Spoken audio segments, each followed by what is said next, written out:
wrestling fans, from body slams to high-flying plans. Join the chat, hear the scoops. Jump in quick, don't be a stoop. We're throwing down in every match with tales and fights that you can't catch. The Marks Podcast is the place to be for every wrestling mystery.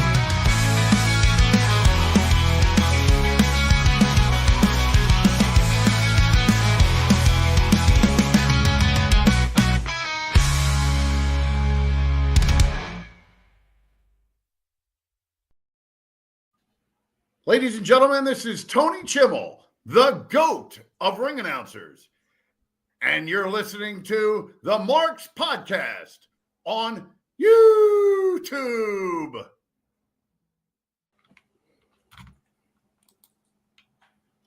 Okay, John Cena, bring your ass back. Welcome, everybody, to the Marks Podcast on hiatus last week because somebody decided to go to Disneyland. World. Whatever. Tomato. You put ears on your fucking head and walked around with magic princesses. You were in your element. Hey, listen. If I could go to the Willy Wonka factory, I would. You would die. Listen, Augustus Gloop. I'm not the one stealing fuzzy lifting drink. Oh, yes. Yeah. I'm Dan, and of course, you know my co-host, the inside man, Gerard Millette. Jacob McGovern is on location. Maternity leave for himself. We love you, Jacob. That being said, fucking wrestling, man. Well, you know, I was able to watch the main event from Monday Night Raw. Mm-hmm. And I will say, that was an old school match. Very old school match. Lots of twists and turns, you know. And it ended, I guess, in a way, it needed to end to set up the next match. Keep going. I'll let you talk about it. I got complaints. To have Roman get involved the way he did. Do I think that they could have had a finish before Roman got involved? Absolutely. But then you don't get your triple threat. By him doing how he did it, that's how you get your triple threat going. Okay, that's fine. But how many fucking stomps and fucking GTSs and you know, they made Seth look like a fucking joke. And I'm not the biggest Seth Rollins fan. I'm not. But you know, you completely devalued his finisher. If you want to go the same route there, how many GTSs did you see? Can you say the same for CM Punk? You know, or did you get to a point to where how long could that match might have gone on if Roman doesn't get involved? Now, could you have had the old, they both hit the floor at the same time? No, I think Seth needed to win it.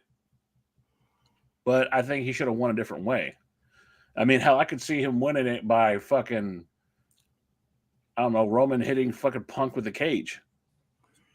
But that doesn't make sense because the reason he got upset is because Paul Heyman's in there with his. So, I mean, I get that.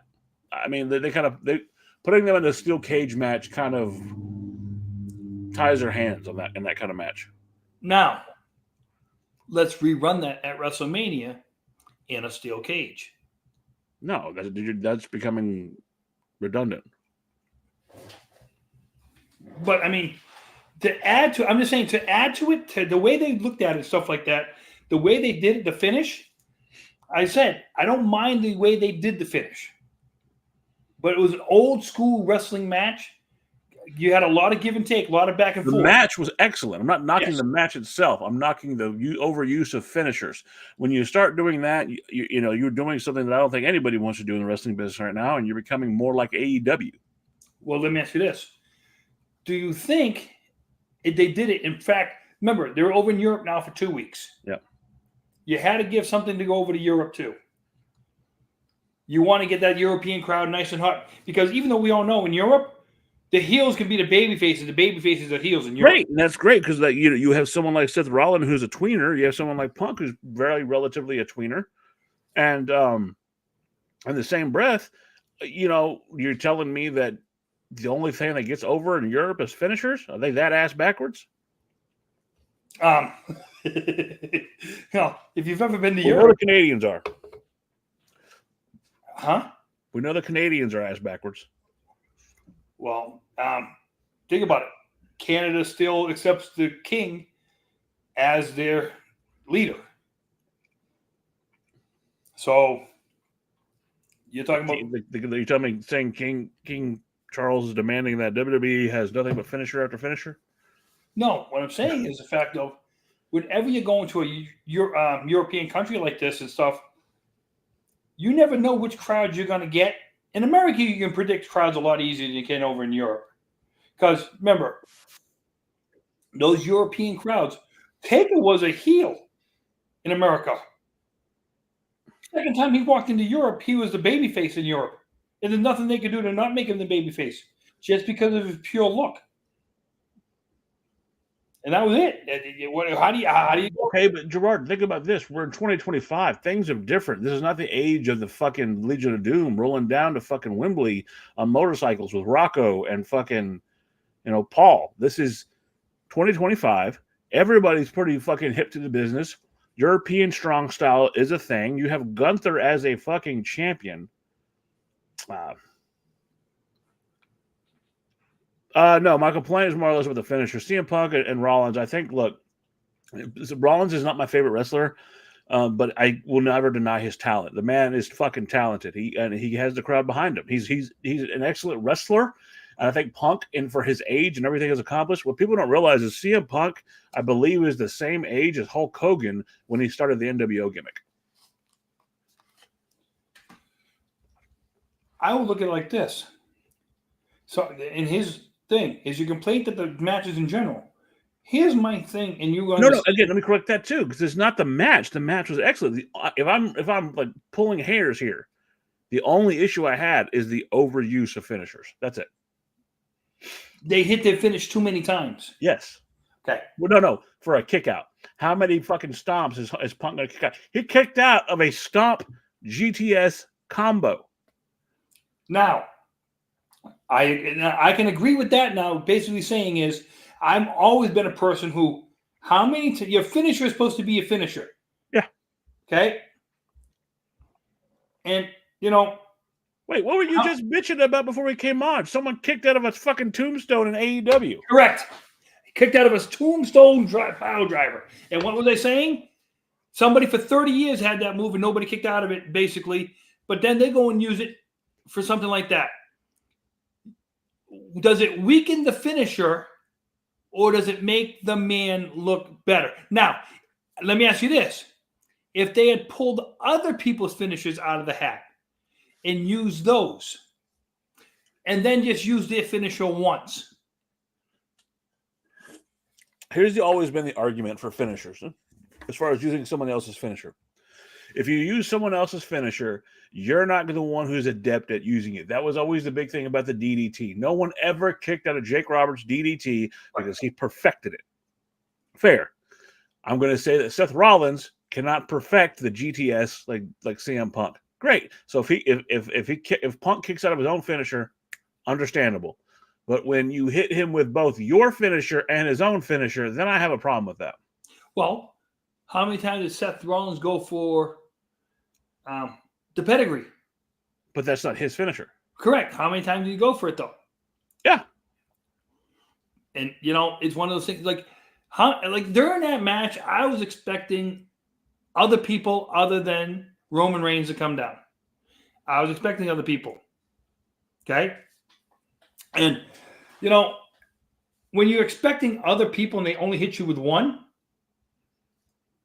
it's at least say, okay, they only got the one. Did they get to where they needed to go with the story with the one coming down, though? Let me ask you that. I don't, that's a fair question. But if it's his finisher, he's the master of the stomp. He should be able to, I don't know. It's one of my biggest complaints about AEW is that they have taken kayfabe and they have ruined the fucking moves so much that you literally have to have Darby Allin setting a man on fire to win a fucking match. That is ridiculous. Again, for WWE, who's made so many strides in doing something like making the fucking package pile driver seem like it's a fucking career-ending move, that's beautiful. They've brought back a move that was also career-ending in the fucking punt. I mean, I applaud their effort. I feel like that match, doing that, takes steps back. That's all my argument is on that. So, okay, now let's go from that to What you were saying, though, when you said they brought out Roman, that does establish how over Roman Reigns is. Mhm. If you think about it. Instead of it being a bunch of like run-ins and shit, you have the three argument. Well, no, fuck that. Seth is on board. He's on the ride. You have the two most popular people in the company right now. Arguably, you can throw Cody in there. You could throw Cody in there, but right now you have I would say the four top guys in that company, in my order: Jey Uso, Cody, Punk, and I have to say that Roman is above Punk right now. well, let me ask you this. Are they night one main event, that triple threat match? That's what I was going to talk to you about. And I'm glad you're back finally. I was alone in my own thoughts, and you were in Disneyland sticking Mickey Mouse ears up your ass. This is the thing about that. We keep talking about, because look, the Paul Heyman favor, I don't believe can go past WrestleMania. Whatever favor he's going to ask of Paul Heyman, it's got to be at WrestleMania. So you could do the easy thing and say, as Paul, the favor I'm asking of you is to stay out of it. Or, here's another line. Paul, work your magic. Make it the main event. And if you have three of the now you could throw Seth in there to be the fifth most popular guy, but you have three of the most popular characters right now going in all of wrestling, not just the E, all of wrestling. That's main event quality. Well, here's my thing for you. Do you bump Gunther and Jey Uso? You can have them as match one on the card. Which night? Night one. Okay. Now, the good part about that is you are inside of a building where you can kill the lights. And all they have to deal with is the outside light, Now, to go away from that for a second, because we didn't get to talk about this, Jade Cargill. Yeah. Her next beatdown of Naomi. Was it flawlessly executed? I think there was flaws in it, but my issue is, what do you do with Naomi? Now she just looks like a fucking pincushion, a fucking punching bag now. Well, I'll put it to you like this. I don't know if it's more, where does Naomi go or where does Jade go? Because now you're making her look like this unstoppable force. Hold on. Put that Leland one up, please.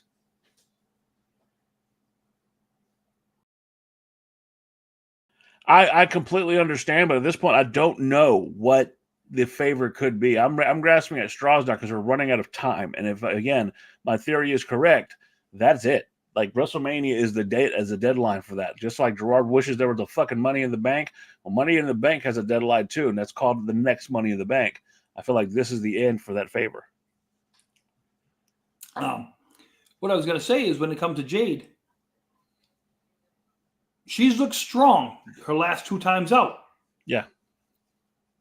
But when she stops looking strong, is that fall going to be harder for her than what Naomi's done? Because I'll tell you this right now. She's been in the company 2 years now. She has not lived up. But so I'll say this. Speaking of Jay, we can talk about the controversy with her and Shayna Baszler as well. But I'll put this out as far as my theory is on Jade Cargill.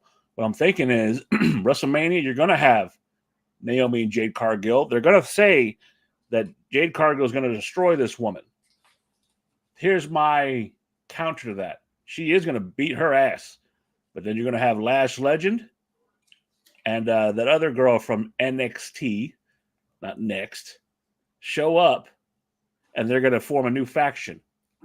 The reason I don't think Bianca is going to be involved in it, she's got too much to handle with EO and Rhea right now. And I still think Io is going to keep that belt. I think she's deserved it. I think she's established that she's a main eventer.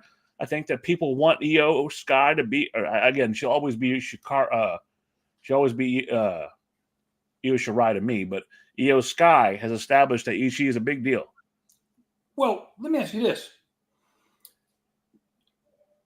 When I was looking at that whole thing, the way they've done that thing with the title, for the women's title at WrestleMania, which one right now, once again, is more important? Okay. The Charlotte and Tiffany belt or Io. You couldn't even think of Tiffany's name right there for a second. That tells you right there the answer. Io's belt right now is the bigger fucking money player. And why is that though? Because are people sick of seeing Charlotte? Absolutely. But the thing is, I think they made a mistake trying to bring Charlotte in as a face at first. I think Charlotte thought she was going to get sympathy points because she divorced her husband. And I think the reason that fucking, Charlotte's so upset and so she's not performing right now. She's not acting to her caliber. I think she's throwing a fucking tantrum. I think she thought that, oh, I've been gone so long, they're going to miss me. No. And to quote our wonderful fucking co-host, Jacob McGovern, Rick with tits is not over anymore. Okay, so let me ask you this about that, though. Has she worn on her time in 10 years? No. Women, in your mind, do women have a shorter shelf life? Oh, fuck no. No. Look at someone like Lita. Look at someone like Trish Stratus. They are fucking staples in wrestling. I just think that they are tired of much like your hometown boy, Jonathan, I Can't See You, Cena. Everybody has a point where they need to freshen up the gimmick. And I think that they're tired. Look, she has lived her gimmick. She is her father's daughter. What divorce is this? I mean, she's done it all, but I think that she needs time to wait. Like, what made Flair so great when he came back? And I'm going back to the WCW era. When he came back to fucking WCW years later, he faced the insurmountable, the unstoppable monster Vader. And he pulled it off to get the belt back. And they loved him again. You needed to if you wanted fucking Charlotte to come back, you needed to put Jade Cargill on an unstoppable streak and then have that match. Jade Cargill versus Charlotte Flair. Let me ask you this. Because I would put you like this. In the 80s and early 90s, I enjoyed watching Rick talk more than I enjoyed watching him wrestle. She does not have the gift of gab as her father, but she is far more talented in the ring than her father ever was. Yes. So if she could talk the way her father did, there'd be no contest. My question, though, is... Leland, you were absolutely right. From the Stephanie Vercares of the world, from the fucking Julias of the world, from the Prodigy, Roxanne Perez, from hell, even Jada Parker. Thanks, NXT look fantastic right now. The women are on the rise, and hell, even go to AEW. Look at someone like Megan Bain. Look at someone like fucking Timeless Toni Storm, who I've introduced my wife to as far as the character. I think she liked her. I think she liked fucking Toni Storm. The women are on the rise if they know what to do with them. I think Shawn Michaels has a fucking blueprint of how to make women over in wrestling. I'm curious how Paul Triple H Levesque can pull that off. Did you hear what you just said? What? Putting women over. Okay? When was the last time you saw a woman Barry Horowitz? A jobber? A woman Barry Horowitz. Somebody that, not so much the jobber way. Somebody as a woman. Yeah, I remember somebody. Her name was Blue Pants in NXT. Okay. But I'm saying, so is it easier to be accepted in the wrestling world being that person? Like I said, right now, I think that we do have someone in there, and she's in SmackDown. She used to be part of the fucking Hit Squad, or whatever the fuck they were called, BFAB. That's their fucking Barry Horowitz right now, and Maxine Dupree. And I'm saying is though somebody who gets underneath the fan, obviously babyface or heel, but somebody who gets underneath the fan skin or on the fan skin root for. but they don't win. You know who I really like, and I think that enough is enough. I think that, whatever issue she had, I don't look. They're saying she said this. There's no actual proof other than people saying what. I don't know. I don't know the whole story. Please don't fucking crucify me for this. But there is someone who is a natural heel, but is so good in the ring that she could be that Ric Flair character. Tessa Blanchard. What is it? Now I try to pick up. So she came out, introduced this new gimmick. What is the gimmick she introduced? She didn't introduce a gimmick. They hate her guts because years ago they said she was a racist because they said that she was calling a black female wrestler the N-word. No one's ever confirmed that, other than it's been speculation. In fact, some people have actually come out to her defense, but you have people like Chelsea Green and others who have confirmed that she was a bully. I get that. And I understand her being a bully, but you also need to understand we're talking about Tessa Blanchard. Her father was Tully Blanchard. That she was brought up in the old school way of wrestling, the idea that there were fucking hierarchies in wrestling. There was a wrestler's court. Motherfuckers put your feet through the ringer. And, things are different. I get that. We've evolved as a society, but you can't blame a girl, a woman, a human being who was raised a certain way and you want her to change. If she did the horrible things they said she did, I get it. Get her. I understand. But again, even from my understanding, the wrestler in question said, look, she apologized for giving me shit, but no one's ever confirmed that she said this horrible stuff to her. Well, let me ask you this. Is it called what's best for business? What's best for business? No, because I'm saying, or sour grapes, because she's living off daddy's name. A lot of people are going to say, oh, she's living off daddy's name. Not, though. She's I'm not saying she is. I'm saying what people are going to say is she's trying to live off daddy's name. Okay? Okay. A la Charlotte Flair. Because I'll tell you this right now. From what I saw the picture she was on, she was wearing like a do-rag, like a gangster kind of do-rag and stuff like that. And she's being criticized for coming out wearing it. If it's part of a gimmick, where's the line to where? Well, fuck that. We on one of the first episodes of this podcast, we wore do-rags to fucking pay tribute to do-rag Vince McMahon. My question to you is this, though. Nobody's accusing us of ever saying stuff like that, though. I understand it, but my thing is this. You're saying that I happen to have, when my hair gets long, it curls, it gets wavy. When I was younger, I used to wear a stocking cap when I went to bed to slick my hair back. Is that racial appropriation? Because I happen not to be an African-American male? I can't wear a do-rag? Well, I say it often, okay? I don't have nothing racist in me.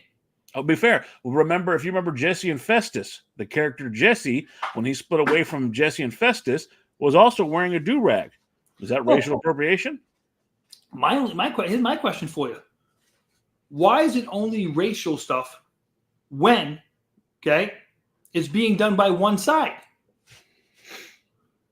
And what I mean by that is, I'll give you a perfect example. Red Fox. Sanford and Son. Okay? His show is still on the air. That would not be on the air. Okay? No, his show is still on the air. No, back in the day, his stuff would not be in there. I'm talking about college. Right. Archie Bunker, certain episodes are not allowed to air. The Jeffersons, George Jefferson. A lot of what he talked about, what did he call his daughter-in-law? Oh, I know. A racial epithet. And it's still on the air because why? It was considered comedy. The world has changed, and you know what? You know what, Omega? You say that now. For me, female jobber to Talia Neihart, she wasn't always that. And the fact that she's going over to fucking working the War Masters fucking promotion, I think it's CZW or something. She's going to do blood sport. Good on her for trying to change it up a bit. I do think it's time for her to start looking at winding that career down. She's had a hell of a career. She's done everything. I don't know what more she needs to do. I don't know if Natty would still be part of this if it wasn't that her husband is a producer. No, I don't think she'd be part of it if her last name wasn't Neidhart. And are they making up for her with Owen? I don't know. And that's a slippery slope, to be fair. No, I'm just asking to say. No, I'm not getting upset or anything. I'm saying that's a slippery slope because you and I have had discussions about the whole Owen Hart thing. I think that Martha feels a certain way, and I think she's justified in feeling a certain way. The part when I get upset with Martha is that you may feel a certain way, but now it's become personal. It has nothing to do with the wrestling business. It has to do with your issues with the Vince McMahon. Vince is gone. Vince and the guys that were responsible that should have fucking maintained a level and a standard are gone. But now you have a company who has turned a new leaf, I'd like to think, who's being held accountable for the things they're doing, who's actually really trying to make a difference, and you're not going to give them the opportunity to sell it. You're not going to be able to celebrate your husband's legacy the proper way in AEW. And I feel like Tony, in all honesty, in my opinion, is using her to, as a prop. There's one thing I hate about the media and the wrestling fans when it comes to WWE. No matter how long a guy's been removed or a woman been removed, they could have wrestled their last match in WWE 25 years ago. There'll always be a WWE guy. And if they died tomorrow, what's the one thing they say? Former WWE. It's like, people, can we get over it? Put it like this. Kurt Angle was in TNA far longer than he was in WWE. Right. But God rest his soul. When he passes away, it's going to be former WWE wrestler. Okay. And I've always had this thing to where I don't like that for no matter what job you're working. When you leave it, it's like if you're working at Walmart, you go to Target. Okay. You weren't a former Target. You weren't a former Walmart employee. You're a former Target employee. Don't put your second, third, or fourth job that you were at last first. It's where you where you worked when you died. That's your job. Okay. Now, if you want to put down also work, blah, blah, blah, blah, blah, you can. There's some of these guys have been out of this business for so long. It's not right to just attack one company and try to say that company attributed to their downfall in life. Some of these guys who went after the WWF for their head injuries, the trauma stuff and all that stuff. Right there. WWE, my wife, it's necessary that the length of tenure is the notoriety that was built. The only argument I say is that fucking Kurt Angle in TNA did more for TNA and did more in TNA than he ever did in WWE. Granted, he was on a bigger stage in WWE, but he did everything in TNA. He was the first man to have. He literally at one point held every single title at one time. Now, in TNA. Don't get me wrong. Certain guys, no matter how they travel around the world, will always be more associated with other companies. Now, when Steve Borden finally passes away, former WCW wrestler should be on his plaque. He also worked for WWE, TNA, and AEW. That should be on his plaque. The first one, though, should be WCW. No doubt about it. And that's what it should be. It just bogs my mind sometimes to where, you get the media so caught up, especially the wrestling media, because they like to throw it out there in the most negative way because they always want to attack these guys. Why do they always just want to attack these guys? Okay, and I get that, and we've talked about that. And you may be more respectful than me. You're absolutely more respectful than me. We're talking about Dave Meltzer's. We're talking about fucking all these other dickheads that think they know everything. But if you really look back at the facts, some of these guys have a fucking axe to grind, especially that one that fucking like to say that you were fucking slow. Fuck him, that dumb fuck. This is the problem I have. If you look back far enough, you'll find that a lot of these guys have a grudge with that particular company because they wanted inside status. They weren't given that inside status because at that time you had a man who was very protective of his company and decided, no, we're going to do things my way because my way fucking works and I'm the biggest show in fucking town. And if you don't like it, you can take your fucking mullet and shove it up your fucking ass. And they held that grudge for all this time.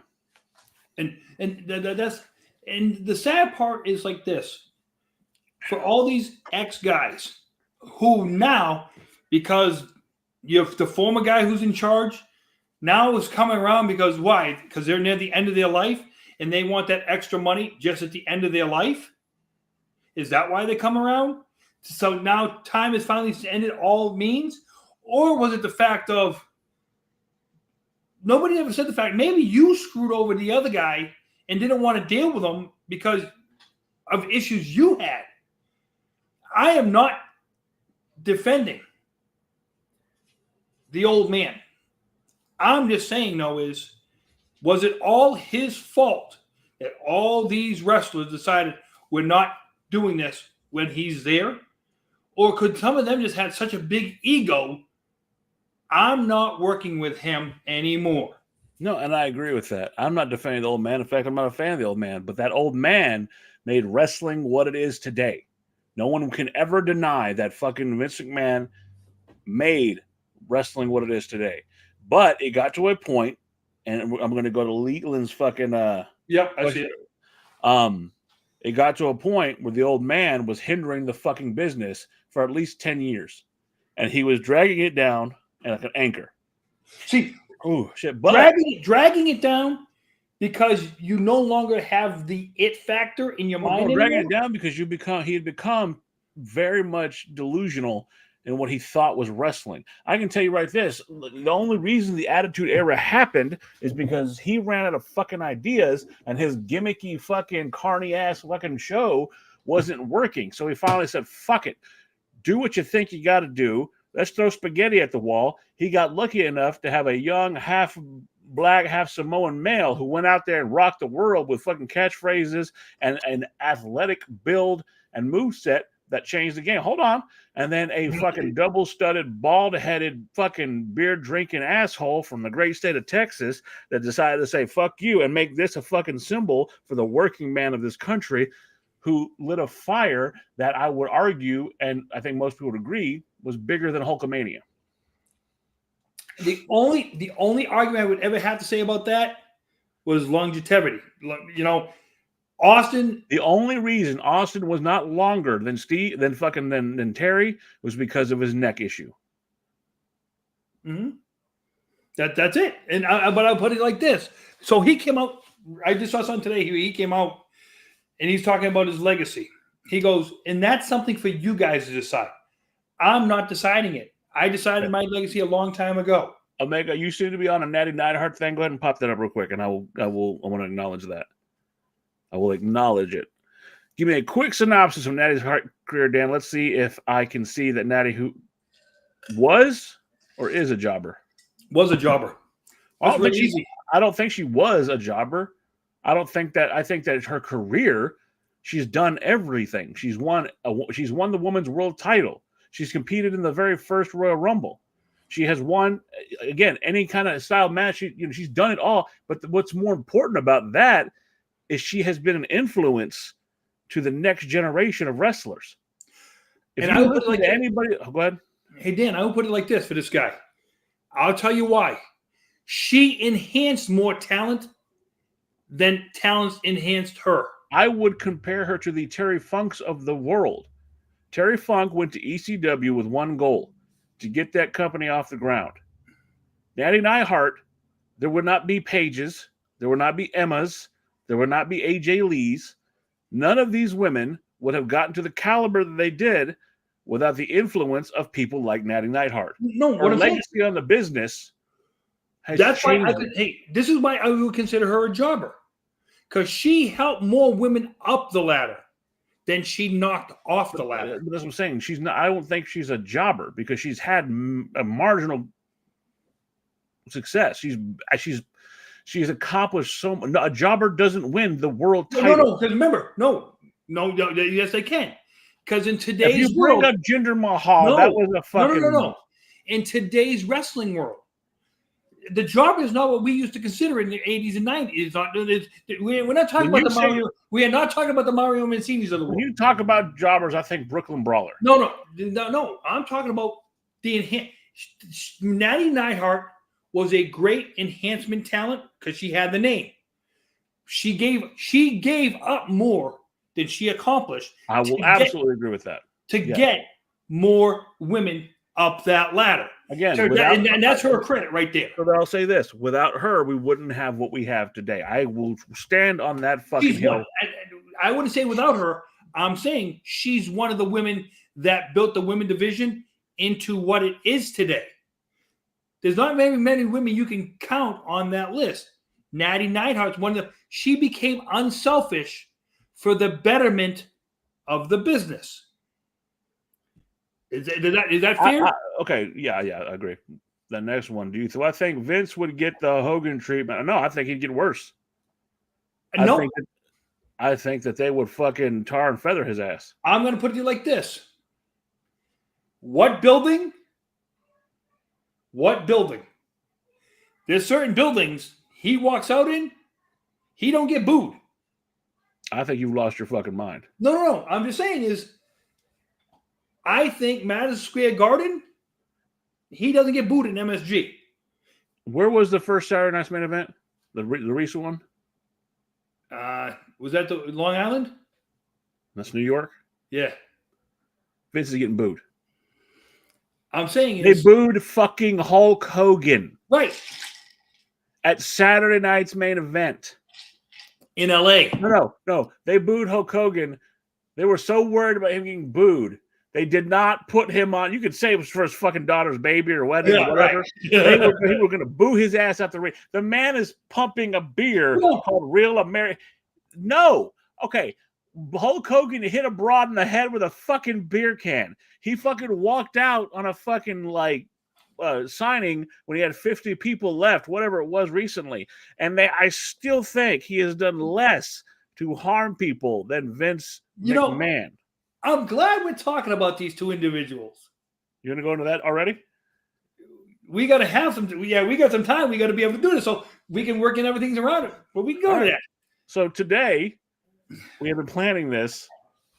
We have a retrospective we're going to talk about. We have the 41st anniversary. I'm sorry, the 40th anniversary of WrestleMania approaching. No, because the first would be the first. This is 41. This will be 41. I know it's the 41, but this would be the 40th anniversary. Damn it. Yes. Fucking Gerard. You still got Mickey Mouse ears on? Shit. So, the 40th anniversary of WrestleMania is coming up. I'm very happy. I've been alive and enjoyed wrestling my entire life. WrestleMania is no one can deny, no matter how much of an AEW mark you are, or a WWE mark, or God forbid, a TNA mark, anything that you're a mark of, WrestleMania is the pinnacle. If you get into the wrestling business in any capacity, whether it be an announcer, a referee, a wrestler itself, your goal in life should be to reach WrestleMania. Gerard Millette, being someone who was involved heavily in the company in his youth, clearly he's not in his youth anymore. He's senile and old and gives me shit all the time. But he had a brilliant idea that we break down for you all WrestleMania by the numbers for at least 4 fucking episodes. And seeing as we won't be here next week because my big fat ass is moving, we're going to do WrestleMania 1 through 10 today. Gerard, this is your baby. Let's start it off. We're going to start off and we're going to go back to the greatest wrestling event of all time, WrestleMania 1. WrestleMania 1. Okay? And I'm going to remember this one because I was a sixth grade student, and my teacher actually brought it in to the school because he recorded it. And we actually watched this in school. So that was kind of cool. We're not going to go over wins and losers. What we're trying to do is, what we're going to do through this thing, we're going to go, did it help careers, break down careers? Is the WrestleMania, the whole view of WrestleMania through the course of time, how has it changed with the fans? How has it changed with the business? And so we start with WrestleMania 1, okay? Madison Square Garden, New York City. Before you say that, though, I want to bring up a point. You know, Vince McMahon didn't pay for WrestleMania 1. You're right. Jim Crockett paid for WrestleMania 1. And that basically went down because it was Black Tuesday or Black Wednesday or something like that, where they say that WWF came in and got the TV rights to TBS, because TBS was a big deal back in the 80s. and they kicked off the NWA and replaced it with WWE. Believe it or not, there was a time when WCW, World Championship Wrestling, had a host named Vince McMahon. Yes, And they were bringing people like Ivan Putski on, and they were doing all these matches, but it didn't take with the crowd. And shortly after that business deal, Ted Turner's calling and said, Vince, how can we get out of this deal? Because he wanted the NWA back. Now, the thing I'm going to go over first is Vince bet the house on WrestleMania 1. Okay? And because I do have this in front of me. The buy rate for WrestleMania 1 was 1.1 million. And I think it was $10 a head, $10 a house. Okay? Which back in the 1985, Dan, before $10 a head for a pay-per-view. It was, remember, pay-per-views back then, it was very early in its stages. Very early. Okay? So that was at the advent of cable. Yes. You had your matches like Tito Santana versus the Executioner. Tito Santana. This was the beginning of his career. And he went on to be one of the greats, the Flying Jalapeno. And I say that lovingly. I don't say that as a fucking knock on him. Now, we'll go that. Then we can go to another match they had on was King Kong Bundy versus SD Jones. And if I'm right, the match lasted 9 seconds. Yeah, Bundy was something special for his time. He looked like a bowling ball. He wrestled like a bowling ball. And he was fucking... One of the greatest gimmicks of all time. The 5-second count, to this day, is one of the greatest gimmicks. It was even used later in life by one Biggie Langston. Remember his theme music? 3 ain't enough. I need 5. It was. Somebody used it in WCW. Remember that during the height, during the height, they used it in WCW. Another match. Remember this guy, Matt Bourne versus Ricky Steamboat. Now, wasn't Matt Bourne the original Doink? Doink the Clown, right? And God, he had a fucked up, the story of Matt Bourne, we can go on a whole fucking tangent. Oh, yeah. Now, we go to the next. Hold on, don't mess that up. Who was that? Who was his opponent? Ricky Steamboat, Matt Bourne. I think he did. I don't know. Ricky Steamboat, that sounds familiar. Like he might have had a decent career. You know what, though? This is 1985. It took him 2 years to get to that level. Okay. The next match they had down there was David Sammartino with Bruno Sammartino versus Brutus Beefcake with Johnny Valentine. Now, this is Brutus Beefcake when he came out with the bow tie, and he had that devastating knee drop. Oh, his knee drop was... Oh. Yeah, that takes my fat ass. No, I'm going to be moving the weekend. Fuck you. Am I going? So, the next one, the Junkyard Dog, Greg the Hammer Valentine. Again, I don't think enough is talked about the JYD. How beloved he was. I don't ever remember him being a heel. You can go back further than I can. Was he ever a heel? Not that I ever saw. And I don't think he ever did it for one reason. Look at the entrance music he had. Doom, doom, doom. Well, not just that. Children loved JYD. Thump. Fucking Thump. Everyone loved JYD. His entrance music made him so much. They changed it because now they didn't want to keep paying performers. And then his entrance music sucked. It beat the dust. That grabbed them cakes. Then after that, it said we had a very special tag team of Nikolai Volkov and the Iron Sheik versus Barry Windham and Mike Rotunda. One with Freddie Blassie, one with Captain Lou. Now, if history is correct on this, okay? Mike Rotunda and Barry Windham were the champions at the time. And what ring music did they come out to? Real American. That's right, everybody. If you didn't realize that, Hulk Hogan's Real American music was not originally made for him. It was made. Were they called the Real Americans or the All Americans? I can't remember. All American Boys, I think. And then this is the one. So in the Barry Windham and Mike Rotundo Nikolai Volkov Iron Sheik. Look at what it did for Nikolai and the Iron Sheik. Now, the Iron Sheik was already made because, remember, he had been the champion before that. I think Nikolai took off because of this. Yeah. But Barry and Mike actually took a step backwards because of and they ended up going back to WCW after this. Then you had the $15,000 body slam match. And again, no one was going to make Andre. Andre made Andre. What it did was it humbled Big John Studd. Good. I don't think that Big John was ever the same after this match. I'm going to tell you, because of this, though, I think it elevated Heenan. Oh, God, yes. I think that elevated Heenan. Heenan was a big deal in the AWA because he was Bockwinkel and Ray Stevens' manager.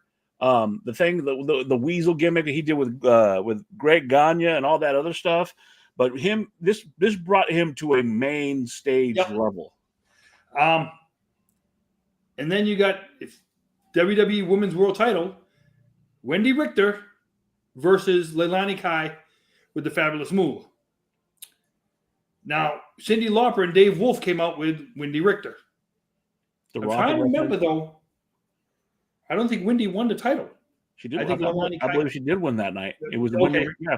And the reason I say that is that Rock and Wrestling Connection. Cyndi Lauper was a big deal. Captain Lou and them were all really tight. It was a beautiful moment to watch that happen. And then, of course, in that one, you have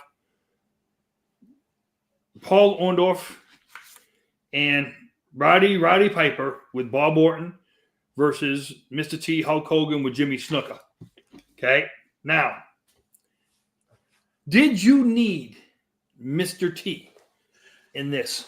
You needed that Mr. T. And look, I'm not a fan of Mr. T as far as this whole thing goes, and we'll go into that in the WrestleMania 2. But you needed him for that celebrity status. That's why you had Liberace there that night. That's why you had fucking Eubanks and all those other guys showing up. You had them there. Well, you had Muhammad Ali. You had Liberace. Yes, and then you also had the Rockettes. Yeah, but you had that to show that this could be a main stage thing. This wasn't just a niche audience thing. This could hit the mainstream. Yep, Mr. T was that. It was he was a perfect crossover from the A-Team. Yes, but so the thing is too is remember Rocky 3. Mm-hmm. Rocky 3, you had him and the other Rocky between Hogan and Mr. T. That was so. Well, it also made because remember if you watch Rocky 3, Mr. T looked massive. Oh yeah. But then compared to Hulk Hogan, and again, it's a visual aspect, I think. I think you watch Hulk Hogan standing next to Mr. T, he towers over him. I will put it like this. They did a great job in that movie never to have Hogan and T in the same shot. So it made Mr. T look huge in the movie, but in reality, when you see this giant of a man, known as Terry Bollea, Hulk Hogan, he looked like the fucking Hulk. And that's going to play a part in WrestleMania 3 when we get to that. But keep going. And now remember, Sylvester Stallone, not a tall guy. No. And Hogan they did the shot angle correct. They made Hogan correct. 7. Yep. When he said, "What do you think this guy eats?" Weighing 390 pounds, and then the guy, "What do you think he eats?" And about 202 pounds. And the announcer goes, "And weighing 202 pounds." It was great on that part. But the WrestleMania 1, what really came out of that is you made it so you can live another day and get down the road. Also established that wrestling was no longer this Southern wrestling thing. The WWF was not Southern wrestling. This was mainstream. Here's a question for you. If MTV was not there, Vince always said he banked the house in WrestleMania 1 if it didn't succeed. My question is, if MTV wasn't there, would WrestleMania 1 I think it would have succeeded, but it would not nearly as hit the mainstream as well. Right. Okay. Which now, a lot of these guys leads us to WrestleMania 2. Now, WrestleMania 2 had the unique thing of it was actually on a Monday. Came from 3 different buildings. with a combined attendance of 40,000. And all three buildings. Yep, in all three buildings combined attendance of 40,000. Okay. Now, Yes, Omega. Dusty Rhodes went heel for a short time as part of the NWO. yeah. So then you get now as we get to it is going to go by building. Okay. For a lot of you people who watch, the first one from Long Island, New York, Nassau Coliseum, place where the New York Islanders first played.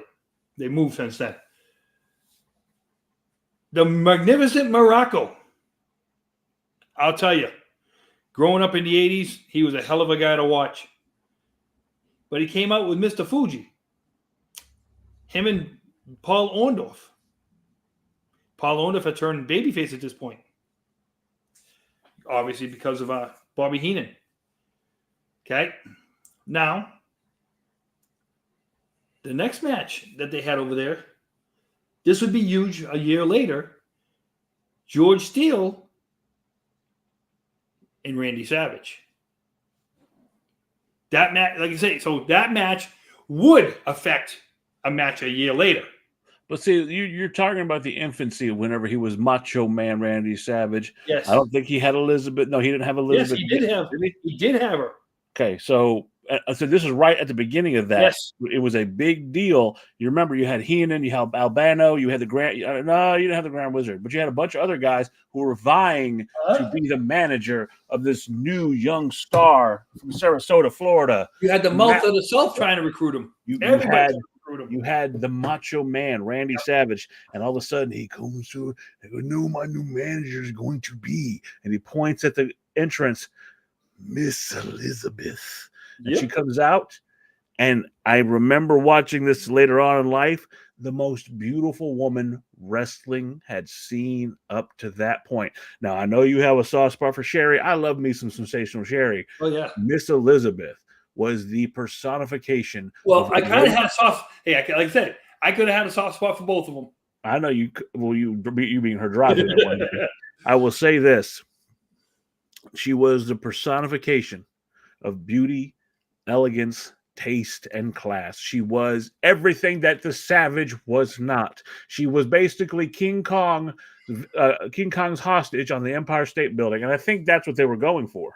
And to go off this real quick, and yes, I'm going to say this, and I don't give a crap who says anything about it. It is a travesty that somebody's going into the Hall of Fame this year with this woman not being on the planet. I agree. Now, is it a travesty that he's going in? No. I think that when we're talking about Lex, the total package, Lex Luger. No, did you hear how I said it? Yes. It's a travesty that he's going in without this woman being on the planet. We don't know yet. We haven't heard any of the women that might go in this year. Her and Victoria need to go in. Anyway, what I'm saying is this.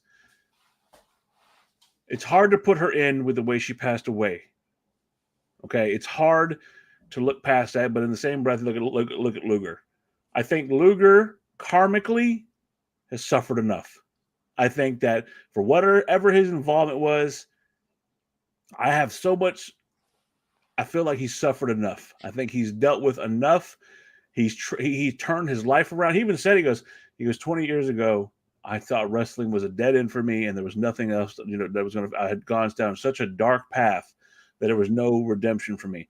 If Diamond Dallas Page, who I call Diamond Dallas Page the Mother Teresa of wrestling, can find salvation for Lex Luger, I think the rest of us should be able to find that. Let me ask you this. Have you ever seen the movie The Green Mile? Yes. John Coffey. Like the drink, only spelled different. When he gave his powers to Tom Hanks, and Tom Hanks is 108 years old, he goes, my crime is that I witnessed all these things and I couldn't do nothing about it. Mm-hmm. Do you think Lex Luger, almost in the same breath, he's gone through everything he's gone through because of what happened with Elizabeth?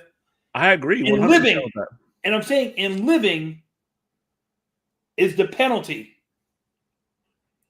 for for what he witnessed and what he helped do. I ain't saying he did it. Put it this way: did he give this woman a loaded gun? No. Absolutely. He just didn't pull the trigger. I felt bad for the situation, but I think it's time we forgive Lex Luger. And that may be a controversial fucking stance, but I feel like it's time to forgive Lex Luger. But to go on from that, though, we're going to get to one of your better guys.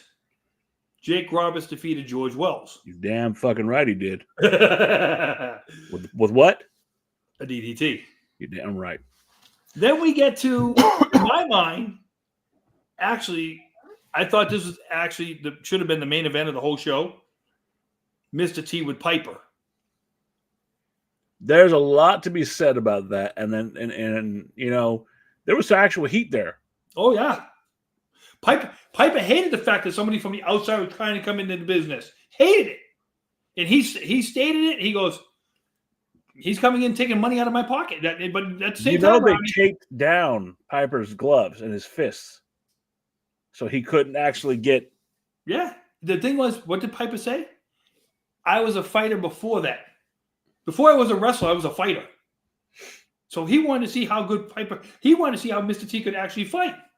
And I guess something happened in the match where Piper says he threw the stool at Mr. T, and it Yeah. took a chunk out of him. Yep. And, you know, that's why I say I think Piper, in his own way, he wanted to take him to school because think about it. I don't think we saw him. Piper was fighting for the boys. Yeah, I don't think Piper wasn't there for a fucking payday. We didn't see Piper. We didn't see Mr. T after that. We didn't see him. Because he knew. Yeah. He was never going to be accepted. Again, and Mr. T, say what you want, has always had his own way of doing things. And, you know, he was always going to get his shit over before anybody else. Go back to his Hall of Fame speech. They had to pull his ass off the fucking stage. And if you go on to something like that, the guys who are coming in today, the Hollywood superstars or your internet stars and stuff like that, they're finding their place in line, and they're respecting the business. Speaking no more of than Jake Paul. That's Logan Paul. Yeah, Logan Paul. Okay, absolutely, and The boy can fucking wrestle. An annoying bastard though. Oh fuck yeah! He is Gino Hernandez reborn. Yes. Now, but after you go back from Mr. T and stuff like that, now we go to the Fabulous Moolah winning against Velvet McIntyre. And the less we talk about fucking Moolah, the better. I can't stand her ass. Here's another one for you, though. Like I said, now we go back to Nikolai Volkov again in a flag match with Corporal Kirchner. Some of the times of these matches back then, though, it was like basically it took them longer to get to the ring, I think, than it did the match. Now, we get to a battle royal. Tell me who got elevated in this match. Andre the Giant won, but the last person he eliminated was Bret Hart. I think that may have started watching that. I think that may have started the Hart Foundation. Not just that, but the idea that Bret Hart was the Iron Man of WWE. Yep. Now, the match after that, the British Bulldogs with Lou Albano and Ozzy Osbourne defeated the Dream Team of Brutus Beefcake and Greg Valentine with luscious Johnny Valiant. Only problem with that I had, Davey Boy and Dynamite Kid. Dynamite wouldn't be around that much longer after that. Well, he had concussion issues. He had all kinds of issues going on. Well, we won't bring up another guy who he reminded of us. He patterned his career after the Dynamite Kid. If we're talking about, whatever happened to that guy? Hey, Jacob. We don't have our other guy with us to comment. Okay. Now we go back to Los Angeles. And here's another guy we can bring up again. Hercules Hernandez lost to Ricky the Dragon Steamboat. Again, building that climb to what would be the climax at WrestleMania 3. But keep going. Uncle Elmer lost to Adrian Adonis with Jimmy Hart, which Adrian Adonis is something special, though. Let's be honest. I don't know if it was Adorial Adrian or Adrian Adonis. the guy to come out with the black hat. I think it might have been Adorable Adrian, though. Now, we got the Junkyard Dog and Tito Santana losing to Terry and Haas Funk. And this was supposed to have been included somebody else in this match. Obviously, Haas and Terry had Jimmy Hart. Junkyard Dog and Tito was supposed to come out with somebody else in it, but it never happened. But we talked about that last show. Yeah. And I'll leave that at that. And then, of course, we had the main event. The champion, Hulk Hogan, defeated King Kong Bundy inside of a steel cage. It killed Bundy's career. Absolutely, it did. That killed Bundy's career. But see, it goes back. WWE loves to destroy the monsters from, and they were all these monsters were built up to ultimately lose to Hogan. Tell me if you agree with this. I would argue that King Kong Bundy was the WWF's version of Big Van Vader. I don't think he was as athletic as Vader. No, but he was built in the same aspect to be that monster. Like I say, between Bundy and Vader, you had Bam Bam. Oh, Bam Bam outworked both of them. That's what I'm saying. That's what I'm saying. You had those guys. Now, the funny part is, I want you to think about some of this, okay? The ring announcer for Los Angeles was a guy named Lee Marshall. I remember Lee Marshall. Yep. Lee Marshall was a ring announcer in Vegas. In Los Angeles. Wasn't he WCW? Yeah. Wasn't he the one that told you to call the 900 number? Yes. And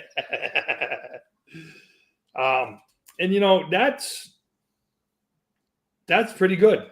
But that leads us into one of the greatest spectacles in entertainment history. It's so great. It's on the thumbnail of this fucking episode. Yes. You can start the beginning of the card. We'll talk about the two matches that changed the way we look at professional wrestling for the rest of our lives. Okay. Now we're going to go to WrestleMania 3. Okay. Hold on one second now. I messed up my paper. Of course you did. No. No, because I started doing one thing and I changed it and did something else. Okay, here we go. So now, bigger, better, badder.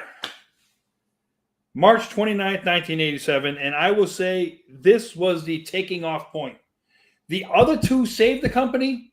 This one put the company in the black, in a different stratosphere. Okay? They probably went. This is the one they didn't need stars to build it anymore. Think about who they had. Let's just think about who they had sing the national anthem of America is Beautiful that day. Aretha Franklin. But that's all they didn't need. They didn't need nobody else. Stars came to them at this point. We'll talk about the main event after, because when you talk about stars now, the buy rate for WrestleMania 3, 8 million. That's in the 80s. That's a big deal. That's a big deal. Okay, and I think it was at $30 a pop. Again, in 3 years. Going from 10 to 30, that's not a small chunk of change. No. So now you got a tag team match. I think this could have been the Can-Am Connection, which Rick Martel and Tom Zink versus again. This is when Martel was before the model gimmick. This is when he was a good guy. He was a good guy. Bob Orton and the Magnificent Morocco, and I got to tell you, I remember watching this match and stuff like that, and I hated Morocco and Bob Orton. Everyone hated Cowboy Bob. That he was the quintessential fucking heel. But now as I go back and watch, I could watch those two guys more than I could have ever watched Martel and Tom Zink. Okay, Morocco had something about him. He lost it later on in his. But see, that's the thing. You're a Morocco guy. I'm a fucking Bob Orton guy, and Styles a fucking heel. That's why their styles almost clashed because of how good they were. But that's the thing. That's why I think you and I work well, because you're leaning toward the Morocco style things, and I'm that dirty fucking. I wear a cast, heel. I think he had a cast on his arm for his whole career. And then after that, we got to the Billy Jack Haynes versus Hercules, which wasn't a bad match considering who the two guys were. Yeah, but Hercules, like, again, this was still during that time when they're trying to push him to be the man. I think they were trying to. I think he was one of the first guys they wanted to replace Hogan. The next match, I remember thinking, what a piece of crap. You had Hillbilly Jim, Little Beaver, and the Haiti Kid. Are you talking? Oh, God, yes. Versus Lord Littlebrook, Little Tokyo, and King Kong Bundy. When you had the heels defending the babyface. He really did look like King Kong in that match. Yes, he did. And you know what?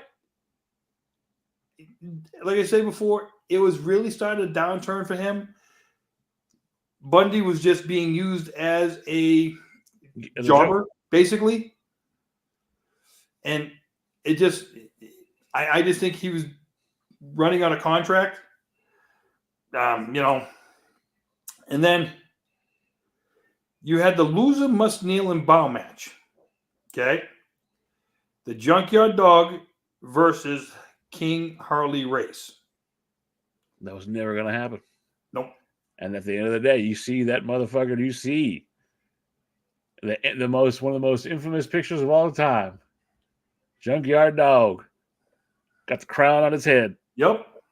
It was a beautiful moment. My thing about that is, too, that's another one where Harley Race, it was past his prime. But he did the job. That's the point. No, I'm just saying. But Harley Race is like, okay, there are very few men in the business that I will say have done the job. I will say Ric Flair never did the job. He was forced at some points. He was forced far too late. But I'll say someone like a fucking Terry Funk, someone like a Harley Race, who understood that if you don't get this fucking younger set ready, there will not be a business. Correct. Now, to go on that note, okay, the next match was kind of funny. Like your face. Because you had the Dream Team, which was Brutus Beefcake and Greg Valentine, with Dino Bravo and Johnny V versus the All-American Boys, the Rougeau brothers, Jacques and Raymond Rougeau. Now,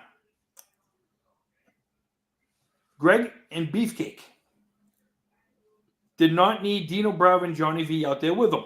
Nope. But everybody's trying to make a payday. But I will say this, the Rougeau brothers have always been, I think they will go down as one of the most underrated tag teams just because of how good they were in the ring. Listen, New Day. Jock by himself was very good. But him and Raymond, I think they bring it to another level. Then we get to what I call the hair versus hair match, which, talk about the downfall of another wrestler. Should have been called a retirement match because this is where Roddy Piper, win, lose, or draw, he was leaving to go to Hollywood. Now, mind you, for anybody who's never watched the movie They Live, he left to go actually film a pretty good movie. The thing that killed me about this match was Brutus Beefcake coming out to cut Adrian Adonis' hair, and Adrian Adonis kept opening and shutting his eyes after he'd just been put to sleep. No one ever said Adonis was a great fucking seller. No. But the match after that, you had a 6-man tag. The British Bulldogs and Tito Santana versus the Hart Foundation and Dangerous Danny Davis. Now,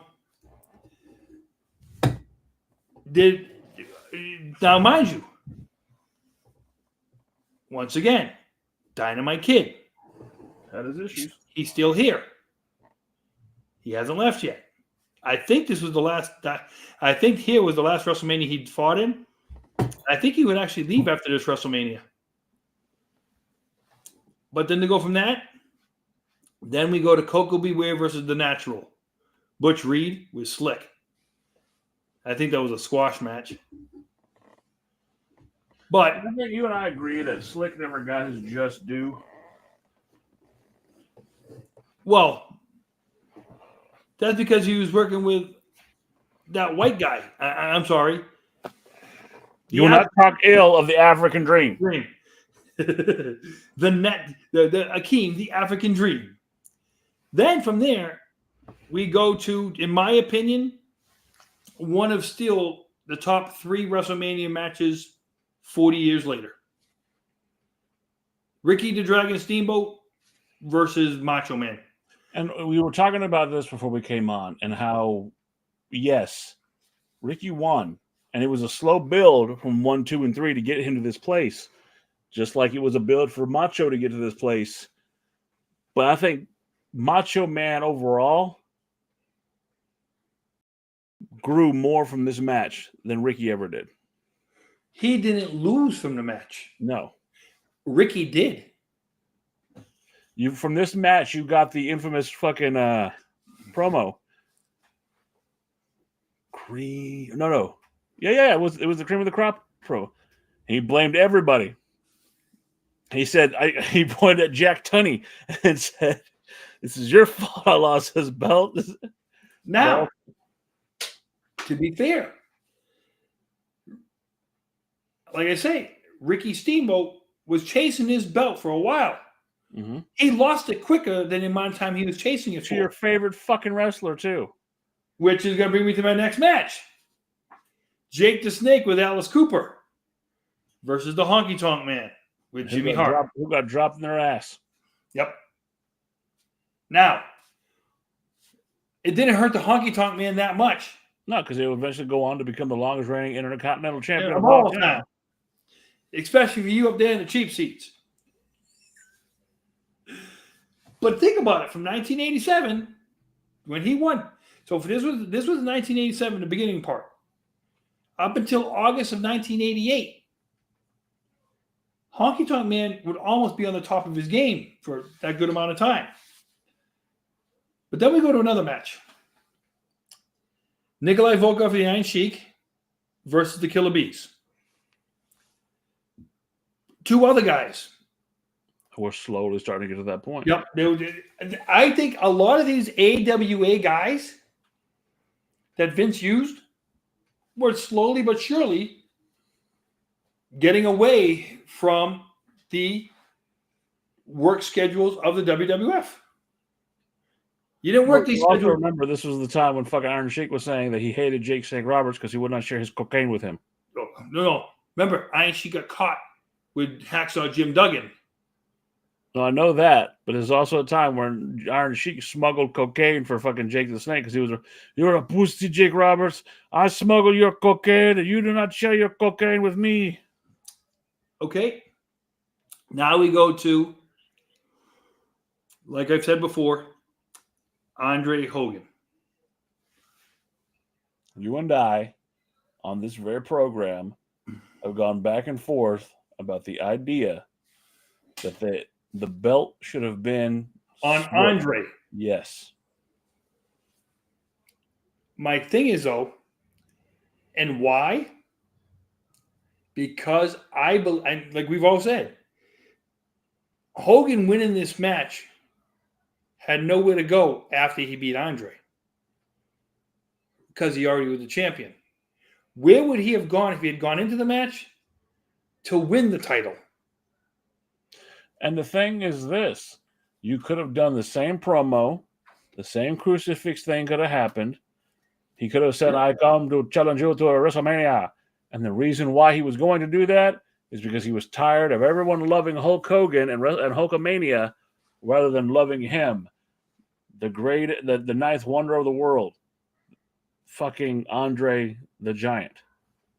And you know when you could have taken the title off of Hogan midway through 86, had Andre win it, and that's when it comes about, and that's when you could have done that. But to go from that, now that sets up WrestleMania 4. The tournament. Yep. But the tournament, you had a battle royal first. Okay. which had Sam Houston, Ken Patera, Boris Zukov, King Harley Race, Junkyard Dog, Jim Neidhart, Bad News Brown, Bret Hart, Paul Roma, B. Brian Blair, George Steele, Jim Brunzell, Jacques Rougeau, Ron Bass, Nikolai Volkov, Hillbilly Jim, Danny Davis, Raymond Rougeau, Sika, and Jim Powers. Okay? Think about the names I just mentioned. You have a battle royal that starts it off. Out of all the names I just mentioned, is there anybody in there that stuck out after WrestleMania 4 in that? Bret Hart. That's it. I'm trying to remember who won that one. Might have been. But see, and that's the thing. It doesn't matter. Right. None of them mattered. Bret Hart did. Yep. And that's the thing. Back in those days, it's like you look at the who's who in that one. It's like, wait a minute. I think There's some Hall of Famers in there. Oh yeah. But it's just you could tell that a lot of those guys were there for a payday towards the end. Sam Houston was Jake Snake's brother. But again, you're looking at some guys who are on the way out. Oh yeah. Oh, especially Paul Roma and Jim Powers. Fuck Paul Roma. And then we get to we go to the World Heavyweight Title Tournament round, okay? DiBiase, Hacksaw Jim Duggan. And remember, the tournament started because Andre won the belt, and he was going to give it to DiBiase. You know, now, the one thing I will say about this is, remember, this is actually done in Atlantic City, Trump Tower. Yep. You go from 93,173 to 18-1. But that's the thing about that. Yes, there was a lull back then, but being inside Trump Tower, that was a big deal back then. Oh yeah, it was name value. WrestleMania 3, I told you buy rate was 8. This one was 6.5. So we're losing. So you dropped $1.5 million. Okay. Now, I know why they probably did that, because I remember WrestleMania 4, because that's when they had that closed circuit television where you could go to your local arena and they had the camera, they had it all set up on a stage so you could sit there and watch. So the buy rate and people actually in the building, I wonder. You're not going to get the same. No, not at all. And I think that would account for some of it, but I also think this was the time when, again, Hulk Hogan wasn't the champion. Hulk Hogan was big money. He was in the tournament, but he got beat. No, him and Andre, if I'm right, it was a double count out, WDQ, something like that. That's saying he was out of the tournament. Right. So after that, DiBiase and Duggan, you went to Morocco with superstar Billy Graham versus Dino Bravo and Frenchie Martin. And ultimately, it comes down to Ted DiBiase and Macho Man. Yes. And again, but you could literally say that Savage went through a murderer's row. Yep. DiBiase did not have as hard a time to get to his spot. And I think that was done by design, because I think people really thought they wanted Savage. Savage had gotten so much goodwill with the audience. He'd become that guy after WrestleMania 2. I'm sorry, WrestleMania 3. He had worked his ass up to get to where he was at. Fans were in love with him. DiBiase was definitely, DiBiase, no one can ever deny how great a wrestler he was. He wasn't just a great showman. DiBiase was great between the. Oh, yes. And I will say this. So, besides the World Heavyweight Title Tournament matches, you had a singles match here. Hercules versus some guy called the Ultimate Warrior. The match stunk. Yep. Well, I mean, I'm sorry. Jim Hellwig was not the greatest wrestler. I think they got the wrong Blade Runner, when they picked him up. And then, other than tournaments, like I said, you go down, you have Brutus the Barber Beefcake versus the Honky Tonk Man for the Intercontinental Championship. You know how that turned out. Yeah, we know how that turned out.